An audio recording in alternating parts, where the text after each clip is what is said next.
तो last class हमने already सब्स्टिट्यूटेबल phosphorylation के बारे में पढ़ा था, तो आप लोगों ने देखा होगा video. I hope you have liked it. Okay, and जो भी आपका डाउट्स है आप कमेंट बॉक्स में कमेंट कीजिए डाउट्स को, and I will respond to them as soon as possible. Now आज जो हम पढ़ेंगे will be talking about two different modes of phosphorylation which are also responsible for making ATP. And वो जो different modes of phosphorylation आज हम बात करेंगे, पहला वाला आपका ऑक्सीडेटिव फॉस्फोराइलेशन एंड दूसरा वाला आपका फोटोफॉस्फोराइलेशन, जिसको आप बोलते हो लाइट रिएक्शन भी। आप फोटोसिंथेसिस में फोटोफॉस्फोराइलेशन को आप लाइट रिएक्शन भी बोलते हो, आप लोग बोलते हो, ऐसा आपको पता है ना। बात ये है कि what is the difference between oxidative phosphorylation and photophosphorylation, and with जो हमने बात किया था कि सब्स्टिट्यूटेबल फॉस्फोराइलेशन इसमें क्या डिफरेंस है। अब मैंने लास्ट क्लास में आपको एक बात मेंशन किया था कि सब्स्टिट्यूटेबल फॉस्फोराइलेशन में जो फॉस्फेट ग्रुप एडीपी के ऊपर एडेनोसाइन डाइफॉस्फेट या कोई भी न्यूक्लियोटाइड डाइफॉस्फेट के ऊपर आपका इनऑर्गेनिक फॉस्फेट जोड़ने के लिए जो एनर्जी चाहिए, वो एनर्जी आपका कहां से आता है? सबस्ट्रेट के हाइड्रोलाइसिस से आता है, ठीक है, या सबस्ट्रेट खुद उस फॉस्फेट को डोनेट करता है, ठीक है। This could be two different possibilities जहां से वो फॉस्फेट लगने का एनर्जी या फॉस्फेट ग्रुप खुद आ रहा है, ठीक है, and we call it as substitutable phosphorylation. But when you look at this oxidative phosphorylation and photophosphorylation, they are little bit different from the substitutable phosphorylation. And एक ऐसा चीज है जो इन दोनों में ही कॉमन है, जो आपको समझना है। वो कॉमन चीज जो इन दोनों के बीच में प्रेजेंट है, एक ही टाइप का मैकेनिज्म, जिसको हम एक साथ बोलते हैं, हम बोलेंगे इसकी बहुत यूनिक सा है, मैं ऑलरेडी पढ़े हो इसके बारे में।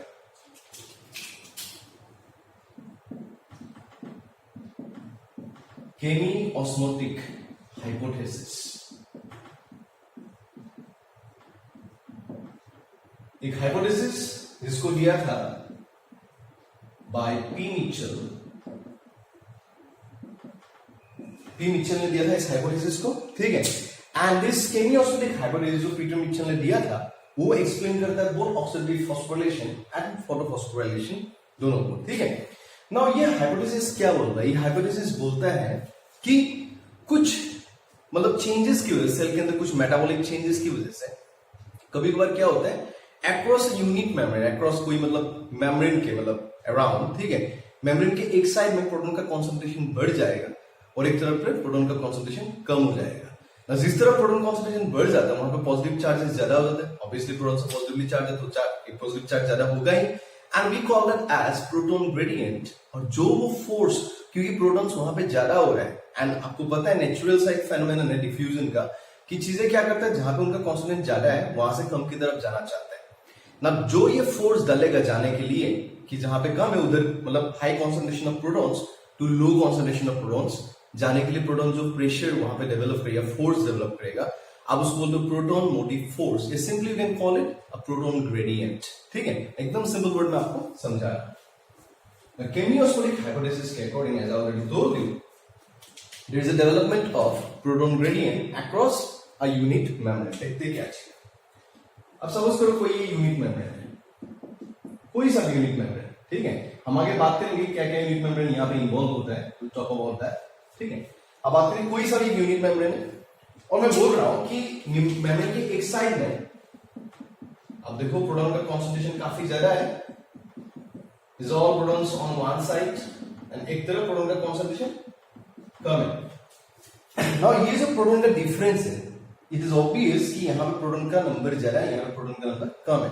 आप नॉर्मली बोल सकते हो, आप पीएच का जो कॉन्सेप्ट है, ठीक है, उसको अगर आप यूज करते हो, आप बोल सकते हो कि इस साइड में लो पीएच है, या this is acidic side of the membrane, वो मेम्ब्रेन का एसिडिक साइड है या लो पीएच वाला साइड है, and this side is with higher pH, और simply will write high pH, and this is with alkaline, ये थोड़ा सा अल्कलाइन, क्योंकि प्रोटॉन यहाँ पे कम है। आप नॉर्मल केमिस्ट्री है, ठीक है, पीएच आप लिखते हो क्या है, पीएच आप क्या लिखते हो कि negative logarithm of hydrogen ion concentration, मतलब जहां पे हाइड्रोजन प्रोटॉन मतलब ज्यादा होगा, हाइड्रोजन आयन प्रोटॉन ज्यादा होगा, वहां पे पीएच क्या होगा, कम, नॉर्मल एसिडिक टाइप का होगा, और जहां पे प्रोटॉन कम होगा वहां पे हाई होगा, ठीक है, वो अल्कलाइन हो जाएगा। नाउ ये जो आपको प्रोटॉन का डिफरेंस दिख रहा है, ठीक है, now this protons which are like you know higher side, which are on the higher side, वो लोअर जहां पे प्रोटॉन कम है, where the proton concentration is very minimal, उधर की तरफ वो आना चाहते हैं, ठीक है, and they will push on the membrane, वो membrane को एक push डालेंगे, ठीक है। Now this push you call it, आप उसको बोलते हो प्रोटॉन मोटिव फोर्स, या simply you can call it PMF, ठीक है, you call it proton motive force. Now this proton motive force, इसको आप और एक नाम से जानते हो, क्योंकि this is the gradient of protons, right? You can also call it simply proton gradient of like hydrogen ion gradient. So because the proton motive force, क्योंकि प्रोटॉन इस साइड में इधर है, उस साइड में कम है, प्रोटॉन उधर जाना चाहता है। And if there is a proton channel, ठीक है, जो बेसिकली एक फैसिलिटेटेड डिफ्यूजन की तरह काम करता है, अगर वहां पे एक प्रोटॉन चैनल होता है, ठीक है, मतलब प्रोटॉन जाने के लिए वो अलाउ करता है। ओके, नॉर्मली आप जानते हो कि unit membrane is non-polar structure and it does not permit any polar molecules like these ions, proton or like any sort of ions, okay, it does not allow such ions to go across it, उसके through जाने नहीं देता until and unless there is an ion channel। तो यहाँ पे मैं चलो क्या करता हूँ, let's put a proton channel here, यहाँ पे प्रोटॉन चैनल डाल देता हूँ मेम्ब्रेन के बीच में। ट्रांसमेम्ब्रेन प्रोटीन है, आप सेल वाले में पढ़ोगे ट्रांसमेम्ब्रेन प्रोटीन्स के बारे में। So suppose there is a transmembrane protein which is basically nothing but a proton channel।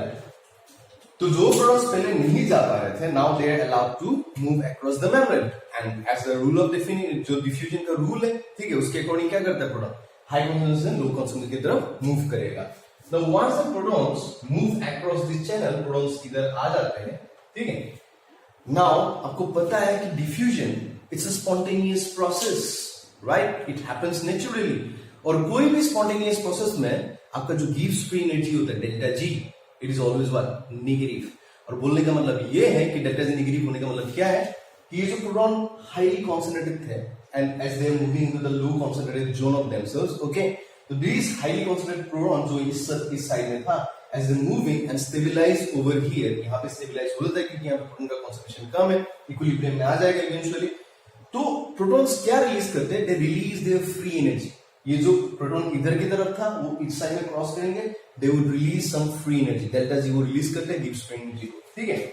Now मैं यहां पे लिखता हूं कि डेल्टा जी इज नेगेटिव, जिसको आप बोलते हो एक्सार्गोनिक,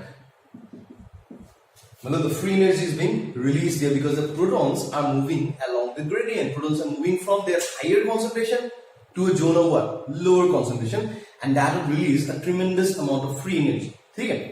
तो बात ये है कि ये जो फ्री एनर्जी है, उस फ्री एनर्जी को यूज किया जाता है for the phosphorylation process, okay, that free energy is utilized for the phosphorylation process, and this whole scenario, whole concept we call it chemiosmotic hypothesis, okay.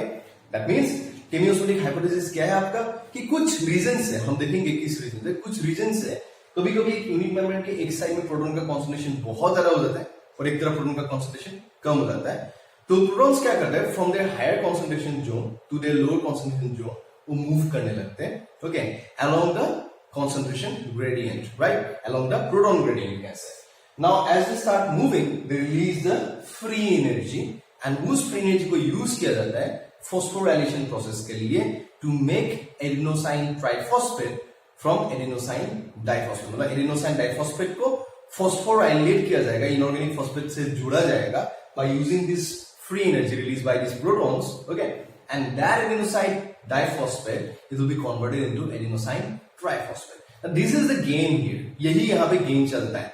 आप photophosphorylation बोलो, oxidative phosphorylation बोलो, दोनों में इसी टाइप का एक सिस्टम रन करता है, ठीक है, और उसी से पूरा मतलब एटीपी बनता रहता है। ना क्वेश्चन ये आता है कि ये जो प्रोटॉन ग्रेडियंट बना या प्रोटॉन मोटिव फोर्स बना, ये जो प्रोटॉन का इंबैलेंस बना कि एक तरफ प्रोटॉन ज्यादा है एक तरफ प्रोटॉन कम, ठीक है, ये जो इंबैलेंस बन रहा है प्रोटॉन ज्यादा और कम होने का, ये इंबैलेंस कैसे क्रिएट हो रहा है, there must be somebody, some sort of enzymes और प्रोटीन्स, कोई तो ऐसा कर रहा होगा कि एक तरफ प्रोटॉन का ये जो मतलब क्या है पार्शियल डिस्ट्रीब्यूशन, मतलब ठीक है, ये मतलब इवन डिस्ट्रीब्यूशन नहीं है, एक तरफ प्रोटॉन ज्यादा एक तरफ प्रोटॉन कम है, ये जो अनइवन डिस्ट्रीब्यूशन ऑफ प्रोटॉन्स को डिजाइन कर रहा है, there must be somebody behind this scenario, ठीक है, कोई यहाँ पे होगा, एंड उसके बेसिस पे हम वर्ड्स यूज करते हैं ऑक्सीडेटिव फॉस्फोराइलेशन एंड फोटोफॉस्फोराइलेशन। ये दोनों वर्ड उसी से आता है। एकदम सिंपल वर्ड में मैं आपको बोल रहा हूं, अगर किसी चीज का ऑक्सीडेशन, बेसिकली आपका NADH2 FADH2, इनके ऑक्सीडेशन से जो एनर्जी मिलता है, अगर उस एनर्जी को यूज करते हैं to create this proton gradient, तो हम बोलते हैं oxidative phosphorylation. Okay, it comes from the oxidation of the reduced compounds like NADH2 and FADH2, उनके ऑक्सीडेशन से जो एनर्जी निकलेगा उस एनर्जी को यूज किया जाए प्रोटॉन ग्रेडियंट बनने के लिए। और प्रोटॉन ग्रेडियंट जैसे बनता है, बाकी चीज तो आपको पता ही कैसे होता है, एटीपी बनना काफी इजी है अगर प्रोटॉन ग्रेडियंट बन जाए। Now in case of photophosphorylation और लाइट रिएक्शन, यही चीज किया जाता है, ये ग्रेडियंट को बनाया जाता है बाय यूजिंग सनलाइट। मतलब ये एनर्जी जो है ना, प्रोटॉन को अनइवनली डिस्ट्रीब्यूशन करने का जो एनर्जी, ठीक है, in case of photophosphorylation the energy is derived from sunlight. In case of oxidative phosphorylation, the energy is derived from the oxidation of certain coenzymes, ठीक है, like NADH2 and FADH2। तो I hope आपको ये चीज समझ में आया, chemiosmosis वाला कॉन्सेप्ट। हम उसको और भी ज्यादा इलेबोरेट मैंने में पढ़ेंगे आगे, but let's take a look at what is oxidative phosphorylation and what is photophosphorylation. Let's take a look at it.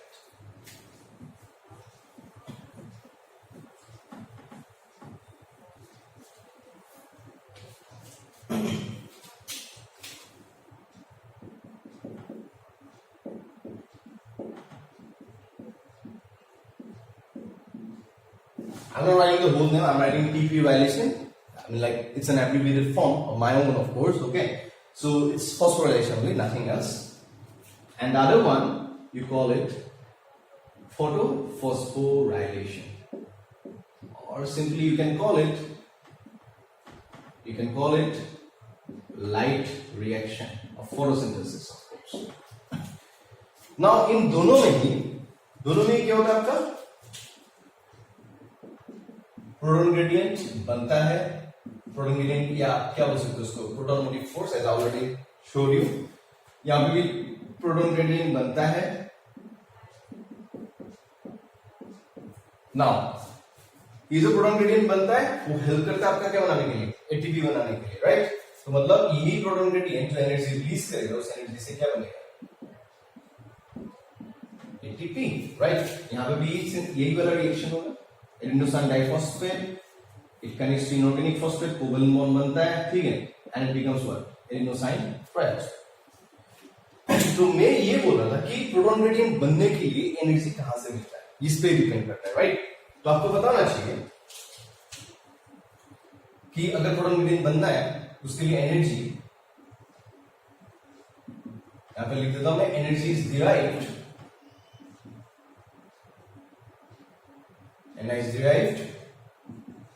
from the oxidation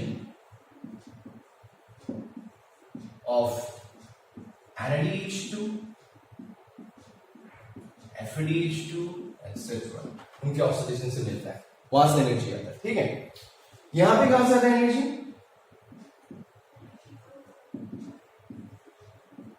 energy is derived from sunlight, जिसको आप क्या लिख सकते हो, प्लैंक्स इक्वेशन के according H nu equal to H nu, Planck's equation आपने पढ़ा होगा, तो वहां से आपको एनर्जी मिलता है, ठीक है। तो यहाँ पे एनर्जी आता है ऑक्सीडेशन से, ऑक्सीडेशन ऑफ NADH2 FADH2, और वहां पे आता है सनलाइट से।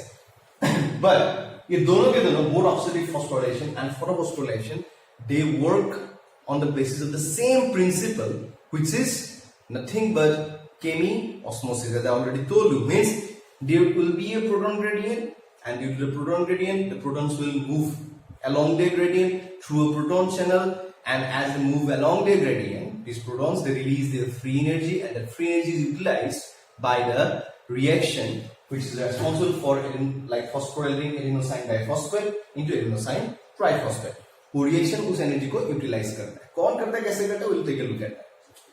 Now आपको ये बात पता होना चाहिए कि in case of oxidative phosphorylation, that particular amount of energy is derived from the oxidation of NADH2 and FADH2, and in case of photophosphorylation or light reaction, that energy is derived from the sunlight. Now ये sunlight वाला energy हो या oxidation वाला energy हो, ये एक ही काम के लिए यूज होता है, to create the uneven distribution of the protons across a membrane, across a unit membrane, which is responsible for the creation of the proton gradient or the proton motive force. Main फंडा वहीं पे है, ठीक है। तो आज के class में हम थोड़ा सा बात करेंगे, ठीक है, ऑक्सीडेटिव फॉस्फोराइलेशन के बारे में। Let's take a look at it, क्या होता है वहां पे, right.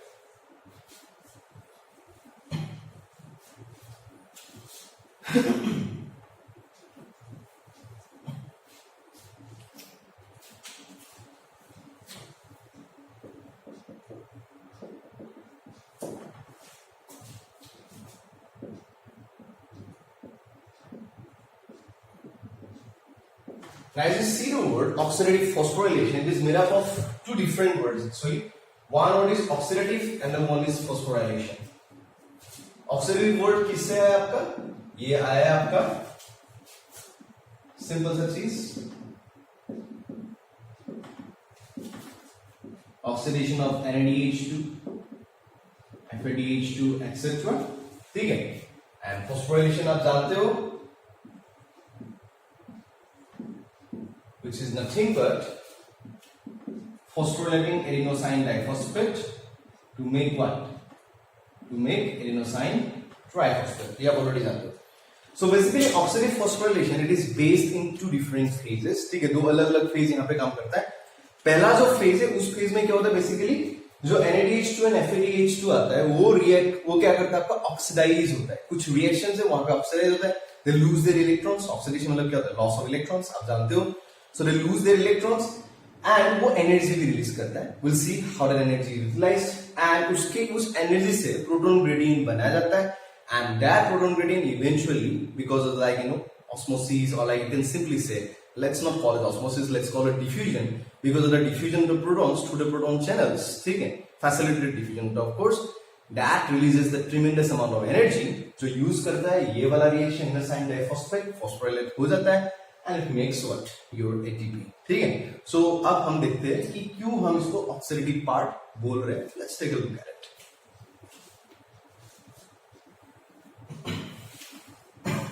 Now what do you have to understand? किसी दूसरे क्लास में आपको ग्लाइकोलाइसिस के बारे में पढ़ाऊंगा, but here you have to understand कि ग्लाइकोलाइसिस आपको डायरेक्ट नेट एटीपी सिर्फ दो देता है, सिर्फ 2 डायरेक्ट नेट एटीपी आपको मिलता है ग्लाइकोलाइसिस से, ठीक है। But when it comes to NADH2, ठीक है, ये मिलता है आपको 2। पर NADH2 डायरेक्ट एटीपी कभी नहीं बन सकता, ठीक है, उसको कुछ पाथ में पार्टिसिपेट करना पड़ता है। डायरेक्ट एटीपी ग्लाइकोलाइसिस सिर्फ 2 मिलता है, ठीक है, पर NADH2 भी साथ में मिलता है, आपका 2 NADH2 मिलता है, मतलब एक ग्लूकोज से बोल रहा हूं मैं। Now, if you take a look at another reaction आप पढ़े होंगे, इसका बोलो लिंक रिएक्शन। लिंक रिएक्शन में कोई भी डायरेक्ट एटीपी आपको नहीं मिलता है, बट आपको क्या मिलता है, NADH2 आपको मिलता है, 2 NADH2, मतलब 2 लिंक रिएक्शन प्रोसेस। क्यों? एक ग्लूकोज से आप अगर पढ़ोगे उसको, मैं आगे दिखाऊंगा आपको ऐसे भी आगे क्लास में, एक ग्लूकोज से आपको 2 मतलब क्या मिलता है, 2 पाइरुवेट एंड 2 पाइरुवेट से आपको 2 लिंक रिएक्शन आपको दिखता है। सिंपली आपको यहां पे बोल भी देता हूं साइड में, ये आपको कंफ्यूजन ना हो। Glucose is 6 carbon, it gets broken by glycolysis into 2 molecules of pyruvate, which is again what 3 carbon, तो बैलेंस वही है, ठीक है। This pyruvate then gives you what 2 molecules of acetyl coenzyme A, और इसको करने के लिए सेल कोएंजाइम में क्योंकि 2 कार्बन है तो 2 into 4 कार्बन हो गया, और यहाँ पे 3 into 6 कार्बन, तो 2 कार्बन कहाँ गायब हो गए, यहाँ पे 6 कार्बन था, यहाँ पे तो 4 कार्बन है, तो 2 कार्बन आपका क्या होता है, ऑक्सीडाइज होकर कार्बन डाइऑक्साइड बन के निकल जाता है। And this acetyl coenzyme A that moves into a cycle, इसको हम बोलते हैं Krebs cycle, ठीक है। और Krebs cycle बाकी बचा जो 4 कार्बन है टोटल, उनको भी ऑक्सीडाइज करके कार्बन डाइऑक्साइड बना के बाहर भेज देता है, ठीक है। आपको पता होना चाहिए कि मैंने तो बोल दिया ग्लाइकोलाइसिस के बारे में, डायरेक्ट एटीपी 2 और आपको NADH2 मिलता है, 2 मिलता है glycolysis. And when you talk about link reaction, वहां पे आपको NADH2 मिलता है 2। मैं किसके लिए बोल रहा हूं, पूरा जो मैं सिनेरियो बोल रहा हूं ना, for a single glucose molecule, तो एक ग्लूकोज के लिए आपको 2 NADH2 यहां पे मिल जाता है। Now when you talk about Krebs cycle, ठीक है, जो हम Krebs cycle के बारे में बात कर रहे हैं, ठीक है, तो यहां पे एटीपी एग्जैक्टली नहीं मिलता,